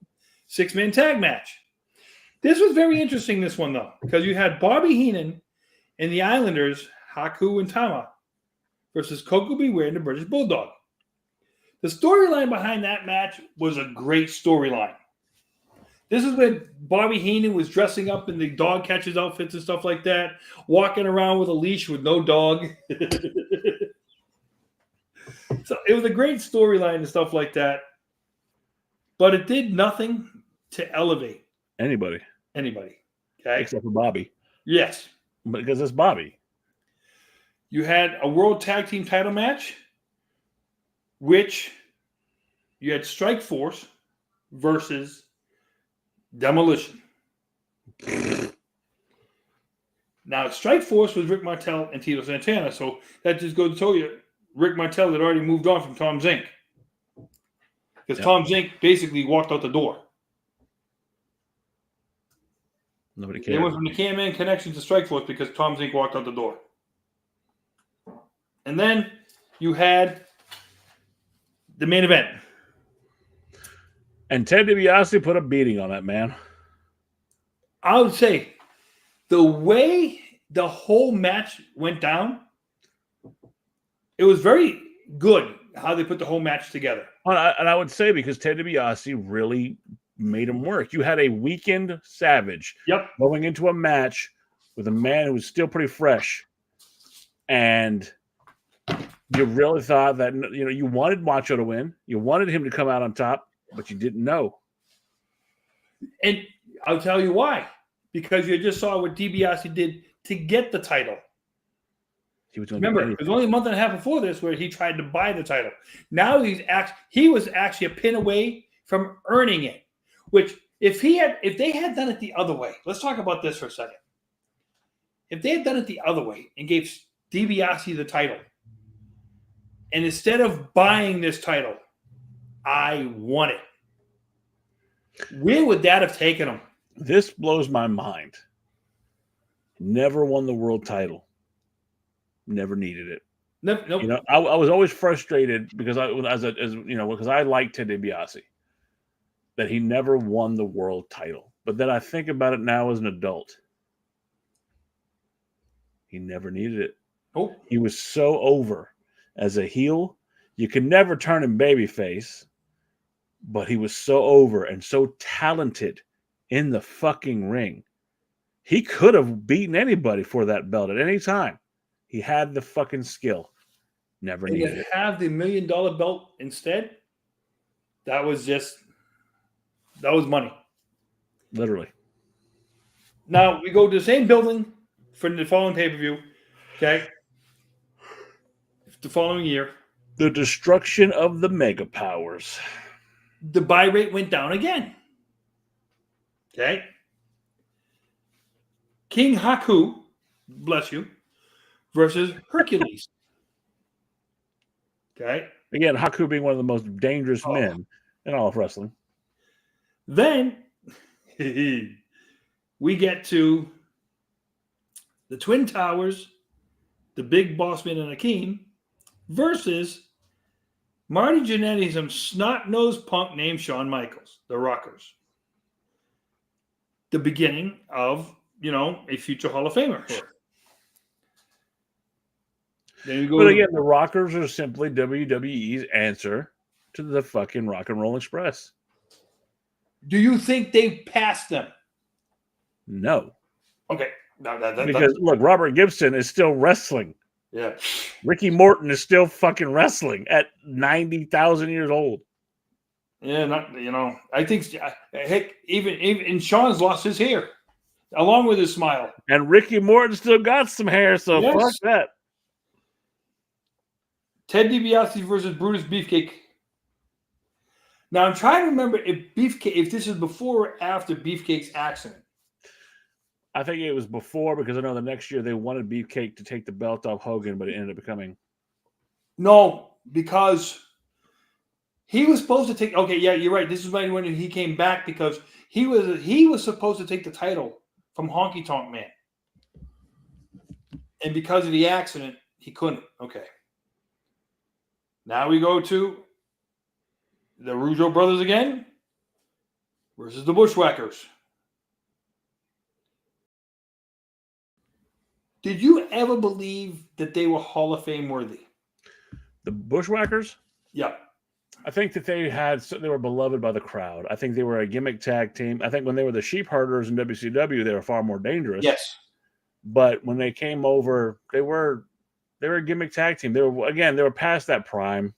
I think they were worthy. I think that, yeah, you know what? Yeah. If you add their sheep herders time and all that other stuff, I think, yeah. Now here comes a really good one. The Blue Blazer versus Mr. Perfect. Mr. Perfect was the man. And I mean, look, you're talking Owen Hart versus fucking Kurt Hennig. I mean, how was it not an instant classic? Now, this was for the World Tag Team title, 3-on-2 handicap match. Demolition versus Mr. Fuji and the Powers of Pain. Okay. And if I'm right, Demolition they kept the titles. Why didn't Barbarian and Warlord get better? They weren't. They were just fucking big muscle bound. I mean, go to WCW. Barbarian ended up tagging with Ming, who was Haku, to become the Faces of Fear. And again, Ming was always a standout. Barbarian was just a big guy with a beard. And Warlord was just a bigger version of that. Yep. They weren't anything to shine at. Here's one for you. This is a brawl. Dino Bravo with Frenchie Martin versus Ronnie Garvin. I think that was a brawl. Because Ronnie Garvin is still one of the strongest men I've ever seen in that ring. And it's sad because none of the people watching here will probably remember half of these guys and their contributions to the business. Right. The next one, Strike Force, Rick Martel and Tito Santana versus the Brainbusters, Arn and Tully. For the cup of coffee that Arn and Tully were there, they made a massive. Oh yeah. And then your next one, you had special referee Big John Studd, Andre versus Jake the Snake. Now I'm trying to remember. This was after Jake had taken the Snake already out, and Andre had the heart attack. I'm trying to remember. I can't remember. Again, it's sad that a match like this, people don't really. Right. But Andre was on the way out then too. Andre was done. You know, his body was giving out, and I think he died not too long after this. The next match, Greg Valentine, the Honky Tonk Man, versus the Hart Foundation. I think this is building up the Hart Foundation back then. Yeah, it was strictly just to build them. Ravishing Rick Rude versus the Ultimate Warrior. Again, I think this is to build the Ultimate Warrior, but I think they should have given a title to Rick Rude at this. Absolutely. They should have definitely given it to Rick Rude. Because then you had Jim Duggan versus Bad News Brown, which no one cared about. Yeah. Bobby Heenan with the Brooklyn Brawler versus the Red Rooster. Next. Then we come to the main event, which you saw Hulk Hogan versus Randy Savage. Okay. Yep. This was the downfall of Savage. I think this was the downfall of Savage. He had passed his prime. I don't think he had passed his prime. I think that Vince had. With Vince, he had passed his prime. Because no one's going to tell me that Macho had passed his prime when he went on to WCW and had fucking 10, 15 more years to go. Well, no, he left in 94. He left right after Hogan. But because Vince made him the commentator. Yeah, he wanted to wrestle, damn it. Yep, he wanted to wrestle. Because he knew there was more money in wrestling than commentating. Now that brings us to WrestleMania 6 and the Ultimate Challenge. Skydome, almost over 67,000. Now, here's the funny part.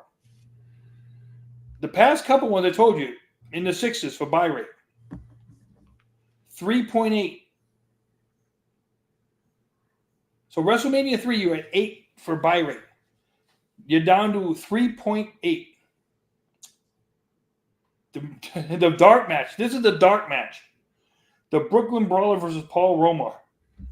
Well, how are you going to fucking stoop the Brooklyn Brawler to that? I mean, damn. Right. I guarantee you, Steve didn't have any problem taking that WrestleMania money. Fucking Paul Roma. Coco Beware versus the model Rick Martel, which I Which thought was the model gimmick was That was the best time. That was the best part of his career. oh yeah. World Tag Team title, the Colossal Connection, Andre and Haku versus Demolition. And they beat Demolition's ass.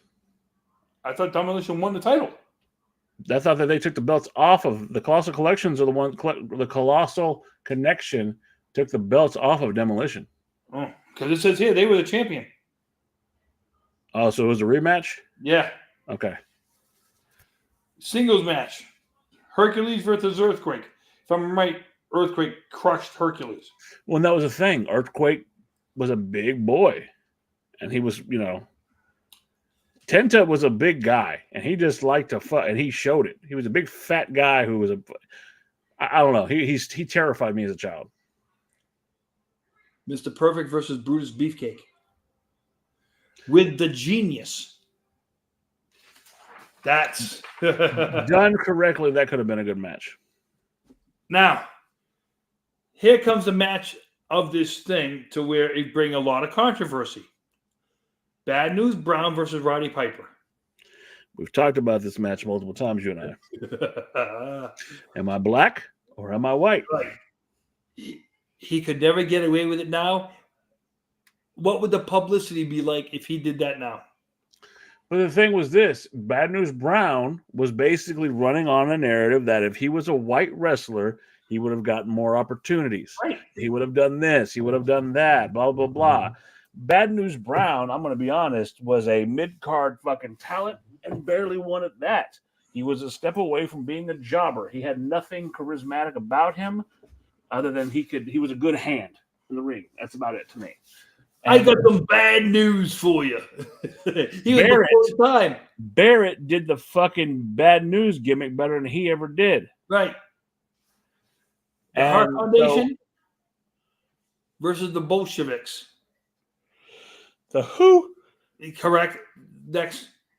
The Barbarian versus Chico Santana. The next one would be Queen Sherry and Randy Savage versus the Common Man and Sapphire. Yep. With Miss Elizabeth, okay? I think this was to give Dusty his WrestleMania payday. Yeah. Then after that, you had the Rockers versus the Orient Express. Was a good match, but didn't elevate neither one. No, it wasn't there. It wasn't time yet. Dino Bravo with Earthquake and Jimmy Hart versus Duggan. I think the same for Dino Bravo because it was in Canada. They found a way to give him a match in Canada. Yeah.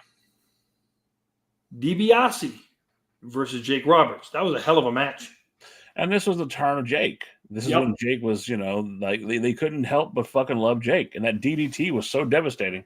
Yep. Now, here's the one you've been waiting for. Nah. The Big Boss Man versus Akeem, the African Dream. Okay. I'm trying to remember. I think Boss Man went over on this, though. Thank you. And then Jimmy Snuka versus Rick Rude. And then we get to the main event of the night. The Ultimate Warrior versus Hogan. And I can say this. Did they put the title on the right guy? Yes. No. Nope. They put the title on the right guy. Because he should have never been in that match. Who, Warrior? He was over-ish, but he was never going to be. They were looking for the replacement for Hulk Hogan. Let's be honest. He wasn't the guy. If Hogan doesn't go, if he's not going out to film another movie, does he lose that match? Probably not.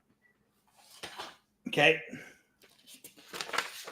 Now, to go from WrestleMania 6, we go to WrestleMania 7, one that's very dear to my heart. And in case you're wondering why it's dear to my heart, I was actually here for this one. Okay. This one, the buy rate, now, if you notice, the buy rate's now we're down to 2.8 million. We're going during the Gulf War and stuff like that. dark match was Coca Beware versus the Brooklyn Brawler. Brawler got himself into a couple of these. The next was the Rockers versus the Heenan family, Haku and the Barbarian. This was the start of the downfall of the Rockers. Dino Bravo again versus the Texas Tornado. Oy vey is all I got to say. Kerry Von Erich, it was past his prime. He was missing a leg. It just, you can't knock the guy. The British Bulldog versus the Warlord. And this was the climb of the British Bulldog. And I would say this. I know that match well because I was sitting at ringside. I was holding the damn Bulldog. After that, you had the tag team title match. Bret Hart and Jim Neidhart versus the Nasty Boys. If I'm right, the Nasty Boys went over. Again, because they were getting ready to break up the Hart Foundation, and this was the start of Bret Hart's singles career. And the Nasty Boys were getting a lot of good responded by, too. Mm-hmm. Now, the next match I thought was going to be the shits, but they actually pulled it off because I think the two guys in this match were such good professionals, they were able to get it done. Mm-hmm. That was Rick Martel versus Jake Roberts in the blindfold match. Which was a stupid fucking gimmick. But they pulled it off. Like I said, they pulled it off. Then you have Jimmy Snuka versus the first appearance of The Undertaker. Well, just young, up-and-coming guy. Yeah. Yep. And, again, when he pile-drived him, Jimmy sold it. It looked horrible, like when you see it, because his head didn't touch the canvas. And he hit him outside. He hit him outside on the I guess it was the concrete or the padding outside. But it looked horrible, but Jimmy sold it and made it look like $1 million. Now, here's a match, okay, that I would say, once again, not because of the first name I'm going to mention, because the second name I'm going to mention, he made this match, and then the ending made the match. Ultimate Warrior versus Randy Savage with Queen Sherry. That was the retirement match if Randy Savage lost. And her coming out. And Miss Elizabeth coming out of the crowd. And this is where I'm going to, I want people to understand something. This is what I'm going to say. Where the WWE at the time came out and say, the camera guys who got the crowd crying when Elizabeth and Randy Savage hugged. That is what WWE, I think they do that better than any other company. They know, they look, they get that human emotion, real human emotion. And if everybody could have saw what happened in the back when Savage, Liz, and Sherry walked through that curtain, it was the ultimate professional respect for each other. Because they were getting a divorce. Because they pulled it off. Mm-hmm. Because, that could have turned it a whole different way. But because you had never seen Elizabeth get physical before, she's fighting for her husband. Or she's fighting for her man. And you had never seen it get to that point before where she actually got physical. Okay? That takes you to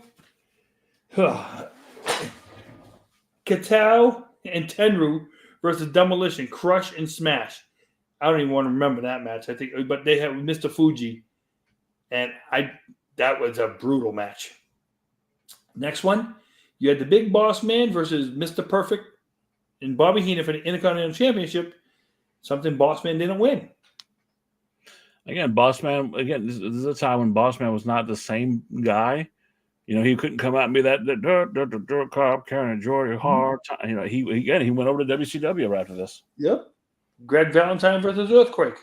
Again, Greg Valentine, got another great wrestler, but past his prime. Earthquake was short-lived and was going to go to WCW to become Great White. Legion of Doom versus Power and Glory. And this thing about this is different. Legion of Doom was reversed. They came over from the NWA. Yep. And finally, WWE had who they had always wanted in Legion of Doom. They were going to crush Demolition, and they had the guys they actually wanted. Virgil versus DiBiase with Roddy Piper in Virgil's corner. that feel good gimmick because people always thought the Virgil as DiBiase's slave. DiBiase carried that match.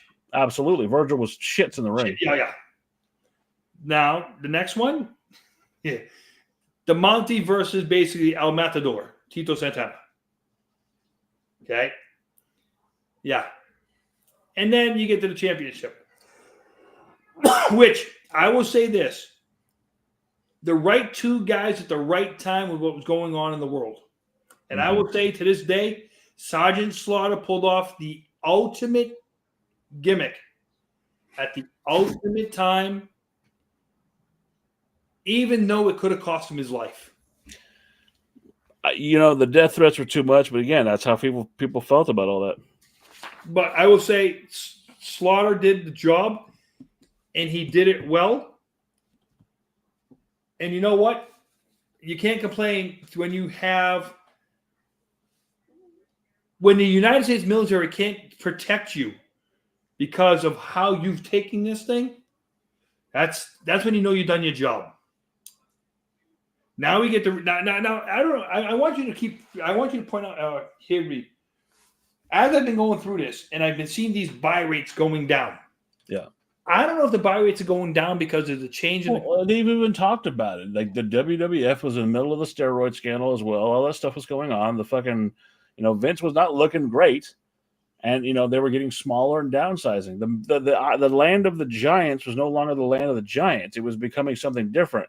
This was a transitional period because if you remember, coming up, Bret Hart, this would be the time that Bret Hart was supposed to get his flowers, but Hulk Hogan, and Bret Hart's talked about it, was going to be a piece of shit and not give his just due. Hulk Hogan is notorious for fucking staying around far too long. Oh, yeah. And now we get to WrestleMania 8, okay? Hoosier Dome, Indianapolis, Indiana, 62,000 people.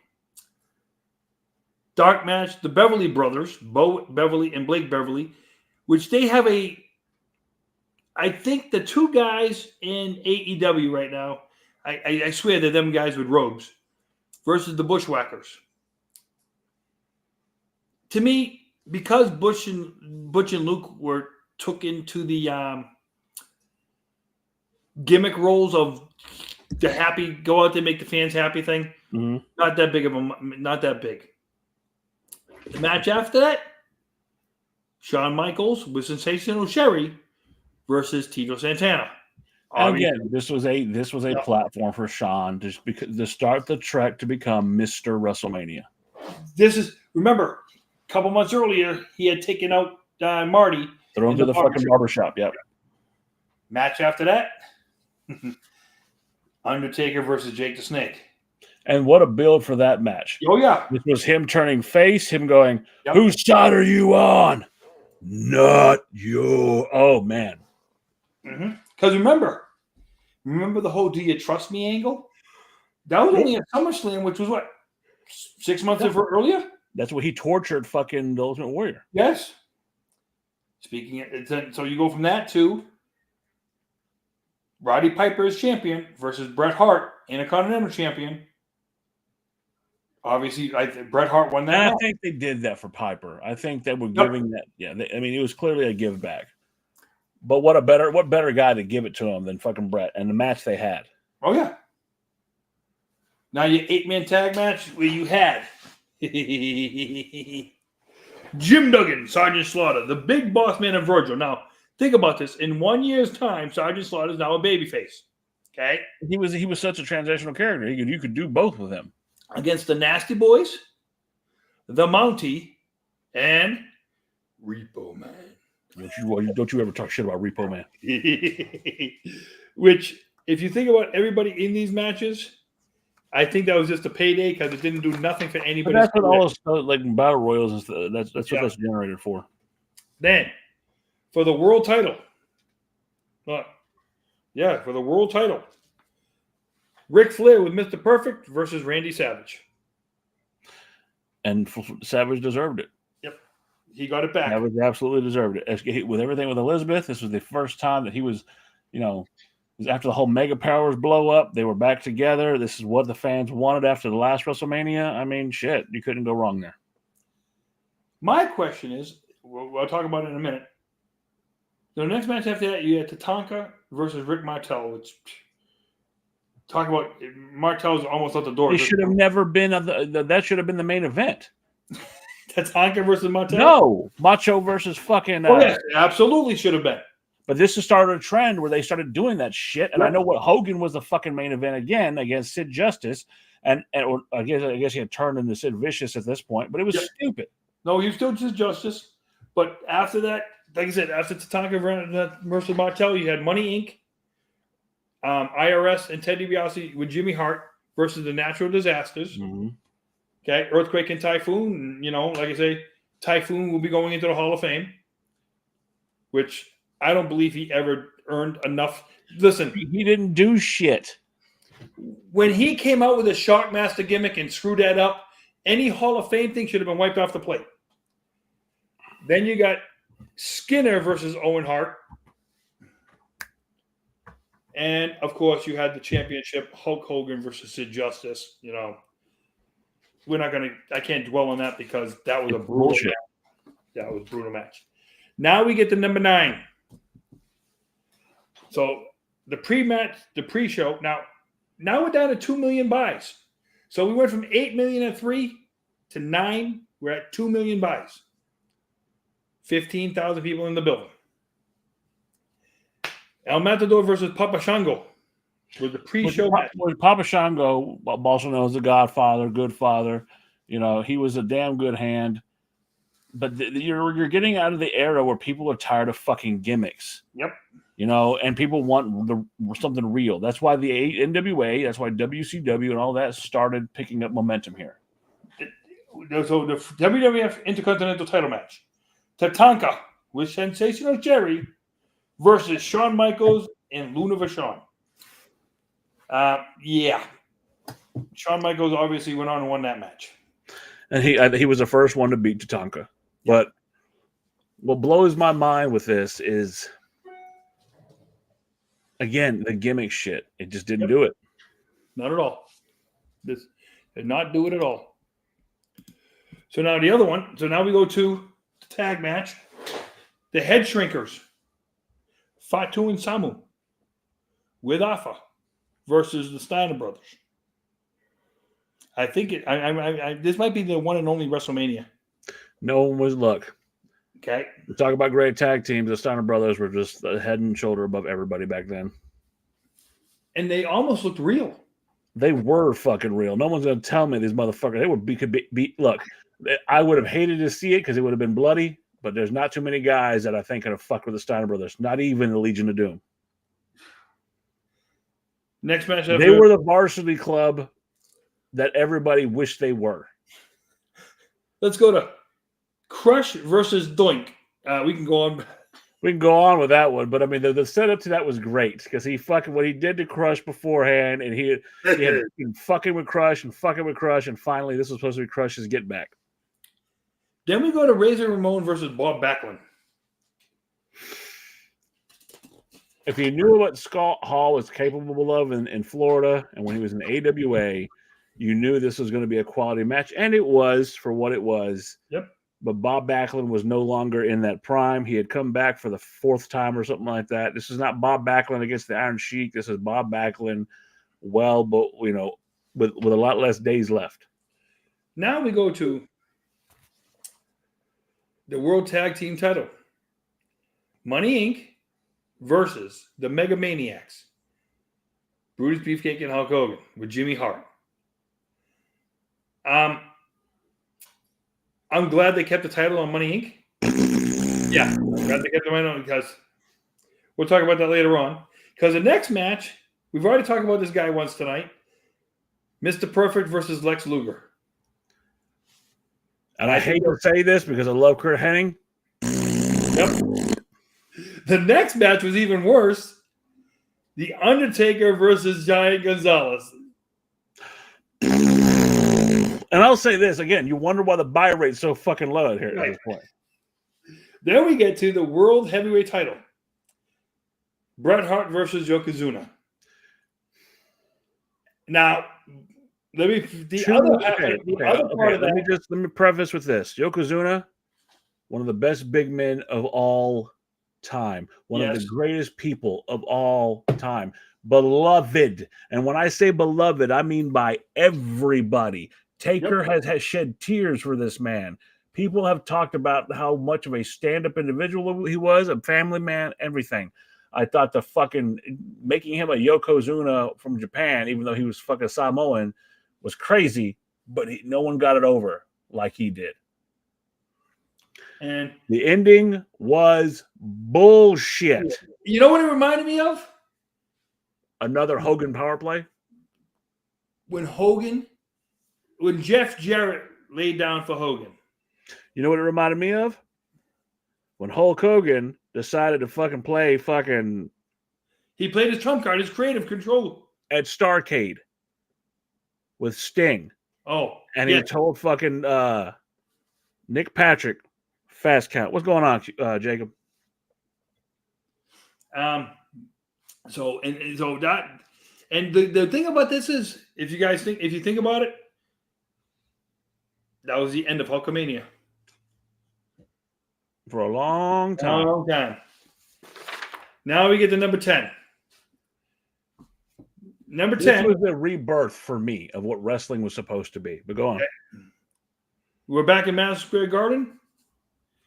Attendance 18. The buy rate for this, 1.68.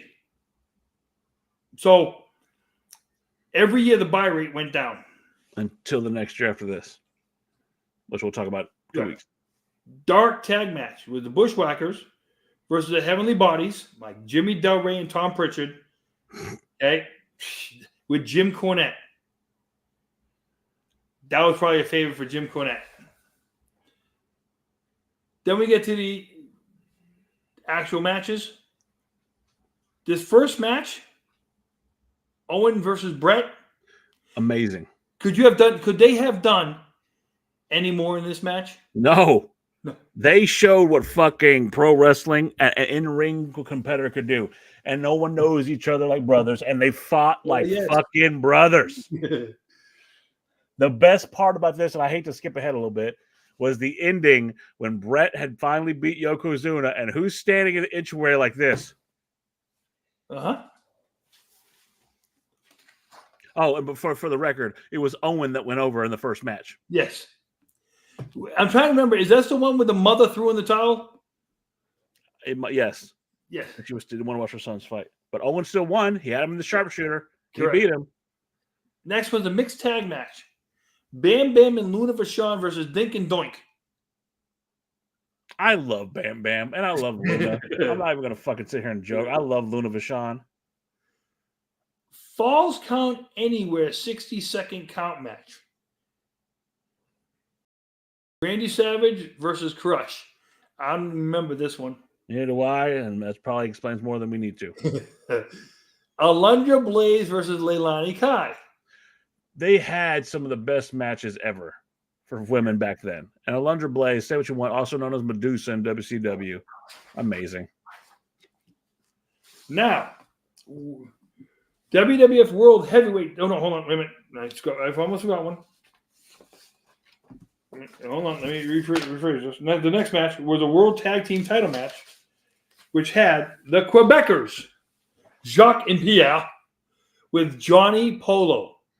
Raven, for those of you who don't know. Versus Men on a Mission, Mabel and Mo. With fucking Jesus, man. Yep. Men on a Mission. Wow. We know who won that one. Yeah. Dun, dun, dun, dun, dun, dun, dun, dun. Then we get to the WWF World Heavyweight title match. Special referee, Mr. Perfect. First one. Right. Lex Luger versus Yokozuna. I'll tell you exactly what this was. This was the death of the Lex Express, and it couldn't happen to a worse fucking gimmick. Singles match. Adam Bomb with Harvey Whippleman versus Earthquake. I liked Adam Bomb, and it was about time they started moving out from these 80s fucking... And Adam Bomb was great physique, great wrestler.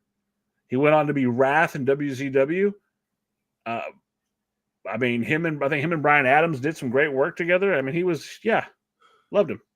Now, this next match I'm going to bring up, one of the top 5 to go along with Savage and Steamboat, still.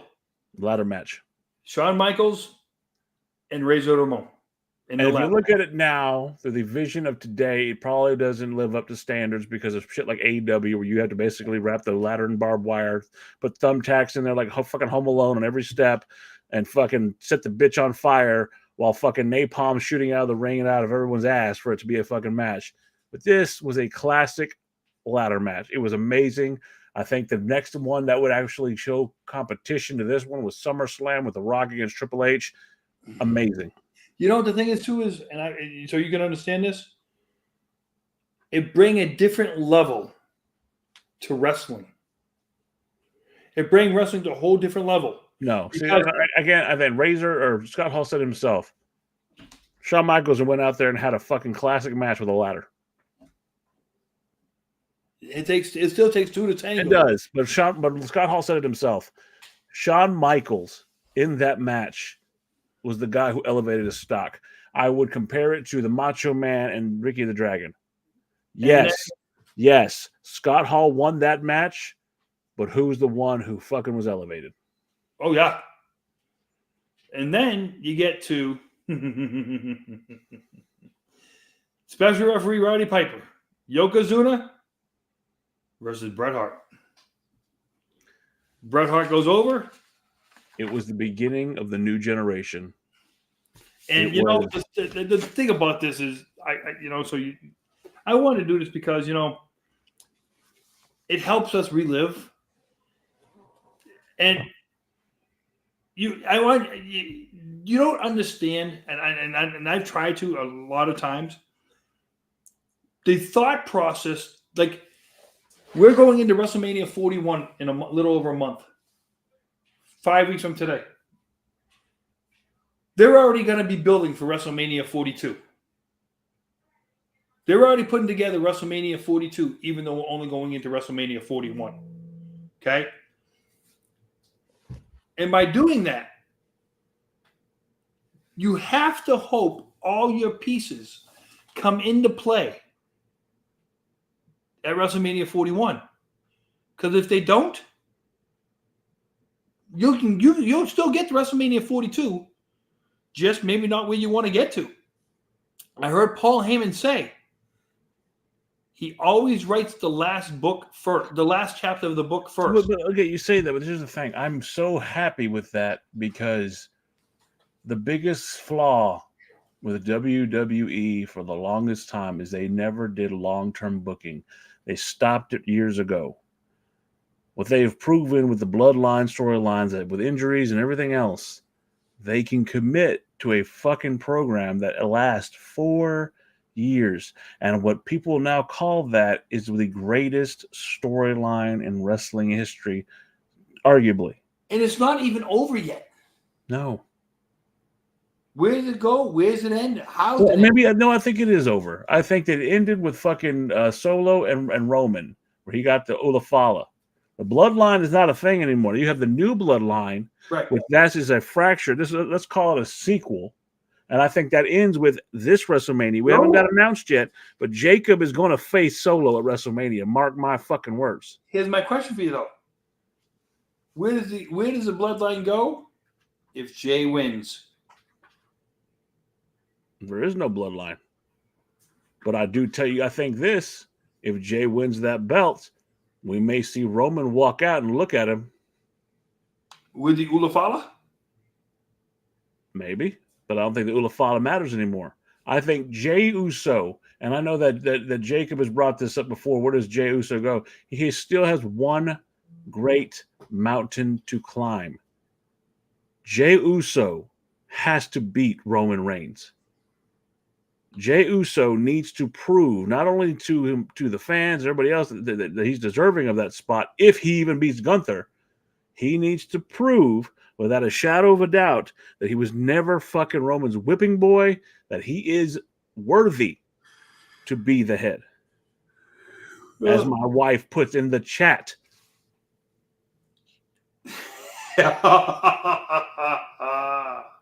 Well, let me ask you this then.